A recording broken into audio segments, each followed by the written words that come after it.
ಬೆಳಗಾವಿಯ ಬಹುಕೋಟಿ ಠೇವಣಿ ವಂಚನೆ ಪ್ರಕರಣಕ್ಕೆ ಸಂಬಂಧಿಸಿದಂತೆ ಈಗ ಬಿಗ್ ಅಪ್ಡೇಟ್ ಒಂದು ಹೊರಬಿದ್ದಿದೆ.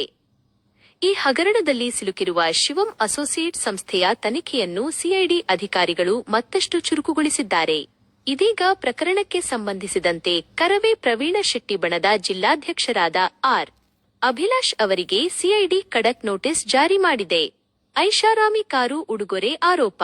ಹೌದು, ಶಿವಂ ಅಸೋಸಿಯೇಟ್ ಸಂಸ್ಥೆಯ ಮುಖ್ಯಸ್ಥ ಶಿವಾನಂದ ನೀಲೆಣ್ಣವರ ಅವರು ಆರ್.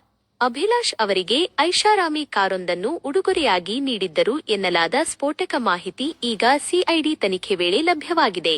ಮುಖ್ಯ ಅಂಶ: ಈ ಹಿನ್ನೆಲೆಯಲ್ಲಿ ಆ ಕಾರಿನ ಖರೀದಿ ಮೂಲ ಯಾವುದು, ಹಣದ ವ್ಯವಹಾರ ಹೇಗೆ ನಡೆಯಿತು ಹಾಗೂ ಅದರ ಬಳಕೆಯ ಕುರಿತು ಸಂಪೂರ್ಣ ತನಿಖೆ ನಡೆಸಲು ಆ ಕಾರನ್ನು ತಕ್ಷಣವೇ ತನಿಖಾಧಿಕಾರಿಗಳ ಮುಂದೆ ಹಾಜರುಪಡಿಸುವಂತೆ ಸಿಐಡಿ ಅಧಿಕಾರಿಗಳು ಅಭಿಲಾಷ್ ಅವರಿಗೆ ಕಟ್ಟುನಿಟ್ಟಿನ ಸೂಚನೆ ನೀಡಿದ್ದಾರೆ.